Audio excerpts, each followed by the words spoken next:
Welcome to plantation info. ಇವತ್ತು ನಾನು ಮೆಣಸನ್ನು ಕೊಯ್ದ ನಂತರ ಮೆಣಸು ಒಳ್ಳೆಯ ಕಪ್ಪು ಬಣ್ಣ ಹಾಗೂ ಡೆನ್ಸಿಟಿ ಜಾಸ್ತಿಯಾಗಿ ದಪ್ಪ ಗಾತ್ರಕ್ಕೆ ಬರಲು ಯಾವ ರೀತಿ ಒಣಗಿಸಬೇಕು ಅನ್ನೋದನ್ನು ಈ ವಿಡಿಯೋದ ಮೂಲಕ ನಿಮಗೆ ಮಾಹಿತಿ ನೀಡ್ತಾ ಇದ್ದೀನಿ.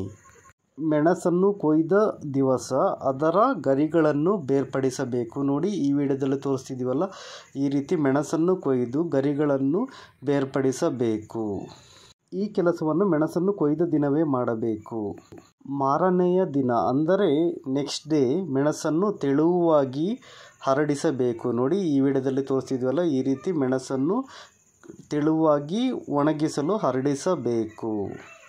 ಇದನ್ನು ಮೊದಲನೇ ದಿನ ಅಂತ ಕೂಡ ಹೇಳ್ತೀವಿ. ಮೊದಲನೇ ದಿನ ಸುಮಾರು ಮಧ್ಯಾಹ್ನದ ಹೊತ್ತು ಅಂದರೆ 2 ಗಂಟೆಯ ಸಮಯಕ್ಕೆ ಎಲ್ಲ ಮೆಣಸನ್ನು ರಾಶಿ ಮಾಡಬೇಕು. ಈ ವಿಡಿಯೋದಲ್ಲಿ ತೋರಿಸುವ ರೀತಿ ರಾಶಿ ಮಾಡಬೇಕು. 2 ಗಂಟೆಯ ಸಮಯದಲ್ಲಿ ಈ ಕೆಲಸ ಮಾಡಿದರೆ ತುಂಬ ಉತ್ತಮ. ಈ ರೀತಿ ರಾಶಿ ಮಾಡಿದ ನಂತರ ಮೆಣಸಿಗೆ ತೆಳುವಾಗಿ ನೀರನ್ನು ಹಾಕಬೇಕು. ಅಂದರೆ ನೋಡಿ, ಈ ವಿಡಿಯೋದಲ್ಲಿ ತೋರಿಸ್ತಿದ್ವಲ್ಲ, ಈ ರೀತಿ ರಾಶಿಯ ಮೇಲೆ ನೀರನ್ನು ಹಾಕಿ ಮೆಣಸನ್ನು ಚೆನ್ನಾಗಿ ಮಿಕ್ಸ್ ಮಾಡಬೇಕು. ಅಂದರೆ ಎಲ್ಲ ಮೆಣಸು ಕೂಡ ನೀರಿನಿಂದ ಒದ್ದೆ ಆಗಬೇಕು. ಆ ರೀತಿ ಚೆನ್ನಾಗಿ ಮಿಕ್ಸ್ ಮಾಡಬೇಕು. ತುಂಬ ಜಾಸ್ತಿ ನೀರು ಕೂಡ ಹಾಕಬಾರದು. ತುಂಬ ತೆಳುವಾಗಿ ಸ್ವಲ್ಪ ಸ್ವಲ್ಪನೇ ನೀರು ಹಾಕಿ ಮೆಣಸನ್ನು ತುಂಬ ಚೆನ್ನಾಗಿ ಮಿಕ್ಸ್ ಮಾಡಬೇಕು. ಚೆನ್ನಾಗಿ ಮಿಕ್ಸ್ ಆದ ನಂತರ ಟಾರ್ಪಾಲಿಂದ ಕವರ್ ಮಾಡಬೇಕು. ನೋಡಿ, ಈ ವಿಡಿಯೋದಲ್ಲಿ ತೋರಿಸ್ತಿದ್ವಲ್ಲ, ಈ ರೀತಿ ಎಲ್ಲ ಕಡೆಯಿಂದನೂ ಫುಲ್ ಕವರ್ ಮಾಡಬೇಕು. ಇದರ ಒಳಗೆ ಏರ್ ಸರ್ಕ್ಯುಲೇಷನ್ ಆಗಬಾರದು. ಆ ರೀತಿ ಫುಲ್ ಕವರ್ ಮಾಡಬೇಕು. 2ನೆಯ ದಿನ ಇದನ್ನು ಕಂಪ್ಲೀಟಾಗಿ ಮುಚ್ಚಿಡಬೇಕು. ಇದನ್ನು ಓಪನ್ ಕೂಡ ಮಾಡಬಾರದು. 2ನೇ ದಿನ ಕಂಪ್ಲೀಟಾಗಿ ಮುಚ್ಚಿ ಇಡಬೇಕು.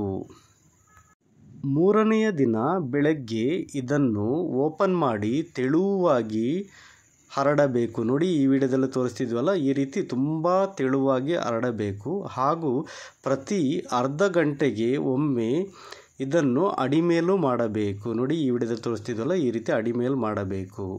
3ನೇ ದಿನ ಅಥವಾ 4ನೇ ದಿನ 12% ಮಾಯಿಶ್ಚರ್ ಬಂದಾಗ ಇದನ್ನು ತೆಗೆದು ರೂಮಲ್ಲಿ ಹಾಕಿ ಸ್ಟೋರ್ ಮಾಡಿಡಬೇಕು. ಬ್ಯಾಗ್ ಮಾಡಬಾರದು. ನೋಡಿ, ಈ ರೀತಿ ಓಪನ್ ಆಗಿ ರೂಮಲ್ಲಿ ಹಾಕಿ ಇಡಬೇಕು. 24 ಗಂಟೆ ಈ ರೀತಿ ಓಪನ್ ಆಗಿ ಇಡಬೇಕು. ಅದಾದ ಮೇಲೆ ಸಂಜೆಯ ಸಮಯದಲ್ಲಿ ಕಾಳು ಮೆಣಸನ್ನು ಕ್ಲೀನ್ ಮಾಡಬೇಕು. ನೋಡಿ, ಈ ವಿಡಿಯೋದಲ್ಲಿ ತೋರಿಸ್ತಿರೋ ರೀತಿ ಫ್ಯಾನ್ ಬ್ಲೋಯರ್ ಇಟ್ಕೊಂಡು ಕಸ ಕಡ್ಡಿಗಳನ್ನು ಬೇರ್ಪಡಿಸಬಹುದು, ಅಥವಾ ಬೇರೆ ವಿಧಾನದಿಂದ ಕೂಡ ಕಸ ಕಡ್ಡಿಗಳನ್ನು ಬೇರ್ಪಡಿಸಬಹುದು. ಈ ರೀತಿ ಕಸ ಕಡ್ಡಿಗಳನ್ನು ಬೇರ್ಪಡಿಸಿದ ಮೆಣಸು ಕಡು ಕಪ್ಪು ಬಣ್ಣದಲ್ಲಿದ್ದು ಡೆನ್ಸಿಟಿ ಕೂಡ ಜಾಸ್ತಿ ಇರುತ್ತದೆ, ಹಾಗೂ ಸ್ವಲ್ಪ ದಪ್ಪ ಸೈಜಲ್ಲಿ ಕೂಡ ಇರುತ್ತದೆ. ಈ ರೀತಿ ಮೆಣಸನ್ನು ನೀವು ಬ್ಯಾಗ್ ಕೂಡ ಮಾಡಬಹುದು.